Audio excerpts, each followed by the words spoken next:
The moment my phone buzzed, displaying Nayla's school across the screen, my heart stumbled. Schools don't call during work hours unless something is wrong, terribly wrong.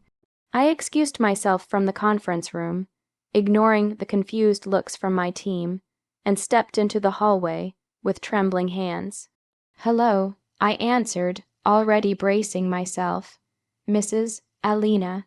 The receptionist said softly, "I'm so sorry to disturb you, but Nayla isn't feeling well. She has a fever and has vomited twice. She's asking for you." My breath left me in a sharp exhale. "Is she okay? Is someone with her?" "She's in the nurse's room, but she really needs to go home soon." My eyes darted toward the conference room door. My presentation, one I had prepared for weeks, was starting in less than 5 minutes. If I left, I would lose my only chance at a promotion. If I stayed, my daughter would be alone, scared, and sick. In that moment of panic, I reached for the one person who lived barely 10 minutes from the school. My mother. She always claimed she wanted to be closer to Nayla, though her actions rarely matched her words. Still, hope pushed me to dial her number. "Hello," she said, sounding irritated, as if I had interrupted something important. "Mom," I whispered, "Nayla is really sick at school. I can't leave right now. I have a critical meeting. Can you please pick her up? Just drop her home. I'll be there as soon as I can." She didn't even think. "I'm not your babysitter, Alina." Her words struck like a slap. "Mom, she's sick." I insisted, my voice cracking. "Please, it's just a no." She cut me off. "Stop relying on me. I raised my child. Now you raise yours." I froze, stunned by her coldness. "Mom, she's your granddaughter." "And," she replied, completely unmoved, "I'm not running around just because you can't handle your life. Figure it out." The line clicked. She hung up on me. For a full 10 seconds, I just stood there staring at my reflection in the glass wall. My eyes filled with tears I didn't have time to shed. I rushed into the conference room, mumbled something about an emergency, and walked right back out. No job opportunity mattered more than my daughter. By the time I reached the school, Nayla was curled on the nurse's cot, cheeks flushed, her big eyes brimming with tears. "Ammy," she cried when she saw me, "I thought you weren't coming." I pulled her into my arms, heart aching. "Never, baby," I whispered. "I will always come for you." And as I held her, one truth settled heavily in my chest. I couldn't rely on my mother. Not then, not ever. The next morning, after a sleepless night of checking Nayla's temperature every hour, I felt a heaviness in my chest that wouldn't lift. My mother's words kept replaying like a cruel echo. "I'm not your babysitter. Not my responsibility." Those sentences weren't new, but for the first time they cut deeper. Because they didn't just hurt me anymore. They hurt my daughter. By afternoon, once Nayla finally settled into a peaceful nap, I drove to my mother's house. My hands shook the entire time, not out of anger, out of exhaustion, out of disappointment, out of years and years of swallowing hurt just to keep the peace. She opened the door with an expression that made my heart sink. Annoyance. "Oh, so you're here to lecture me," she said before I could even speak. "No," I replied quietly. "I'm here because yesterday broke something in me." She scoffed. "Drama. You always exaggerate. I simply said I can't babysit. That's normal." "It wasn't babysitting," I said, my voice trembling. "It was your sick granddaughter, crying, vomiting, asking for you." My mother folded her arms, looking completely unaffected. "Children get sick all the time. You're her mother. Handle it." A bitter laugh escaped me. "I do handle it. I always have, but you could have helped, just once. You expect too much," she snapped. "I'm retired. I want peace, not responsibilities." Her words dragged me backward in time, years flashing like broken pieces of glass.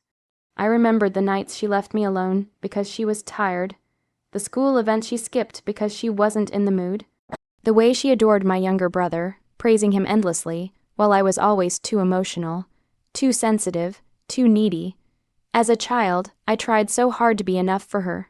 As an adult, I tried to forgive her, and yesterday proved she hadn't changed at all. I met her cold stare with a calmness I didn't expect. "Mom, do you realize you never showed up for me? Not once." She blinked, caught off guard for a split second. Then she shrugged. "I did what I could." "You turned out fine, didn't you?" "Fine," I repeated hollowly. "I didn't turn out fine. I turned out quiet. I turned out afraid to ask for help. I turned out thinking love has to be earned. For a moment, silence filled the doorway. My mother's eyes flickered not with guilt, but irritation. "I'm done with this conversation," she said sharply. "Leave if you're here to complain." I nodded slowly. "Okay," I whispered, "then I'll stop expecting anything from you." As I walked away, something inside me finally settled. The cracks in the past weren't cracks anymore, they were open wounds. And I was finally ready to stop pretending they didn't exist. After leaving my mother's house that day, something inside me shifted. It wasn't rage, it wasn't sorrow, it was a quiet, steady resolve, one I had never allowed myself to feel before. For the first time in my entire life, I stopped trying to win my mother's affection. I didn't call her the next morning, or the next week, or the week after that. I didn't send her updates about Nayla's health or messages asking if she needed anything. I didn't drop by her house to check in. The way I always did even when she barely cared, I simply stepped back. And the world didn't fall apart. My life didn't collapse. In fact, things started feeling lighter, clearer. Every time I looked at Nayla, laughing while drawing, holding my hand tightly at bedtime, I felt a deeper realization settling in. I had been pouring love into a well that would never fill. My days grew calmer without my mother's constant disapproval ringing in my ears. My husband, Danish, noticed it too. "You seem more peaceful," he said one evening while we were folding laundry.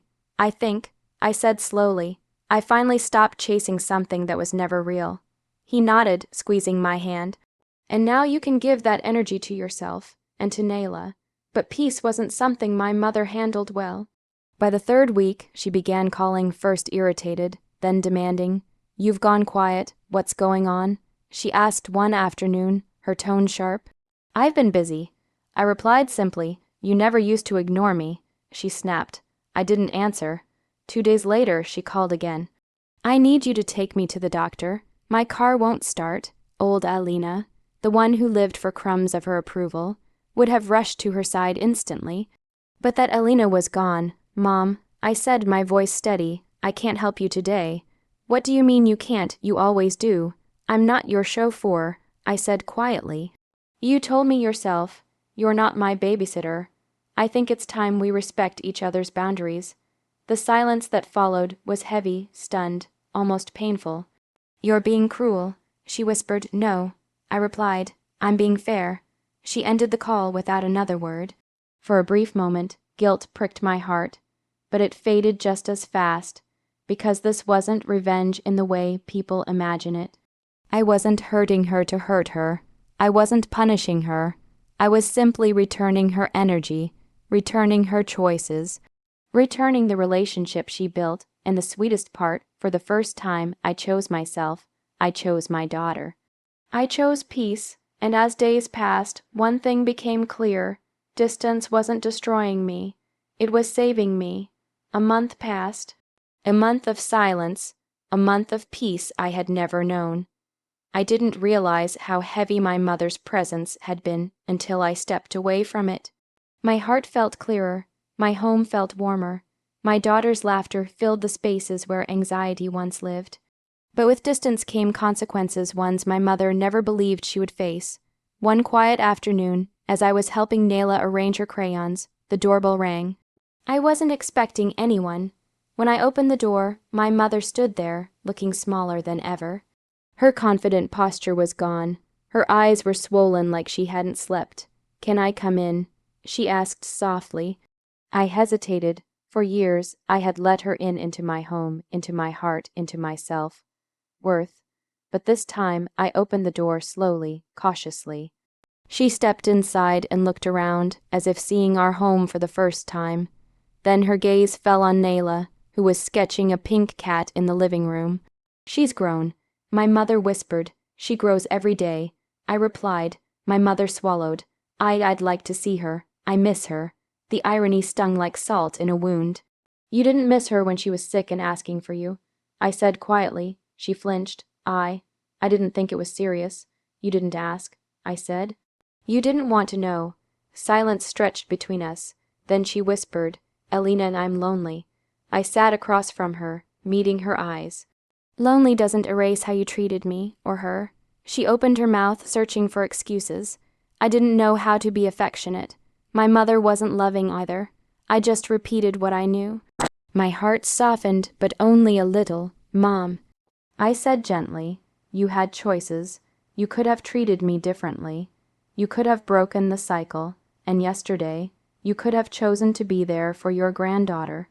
She looked down, tears gathering. For the first time, she wasn't defensive. She was simply human, flawed, frightened, alone. Please don't cut me out, she whispered. I want to be part of your lives. I took a deep breath. Then you have to earn it. Love isn't handed out like a chore list. You show it, you prove it, you show up when it matters, not when it's convenient. She wiped her eyes. I'll try, I hope so, I said, for your sake, not mine. We sat in tense silence until Nayla toddled over and handed her a drawing, a shaky heart with 3 stick figures holding hands. For you, she said. My mother broke. That's when I understood something. Family isn't blood. Family is love. Loyalty, presence. And as I watched Nayla smile softly at her grandmother, I made a silent promise. The cycle ends with me. The healing begins with her, and that more than anything was my sweetest revenge.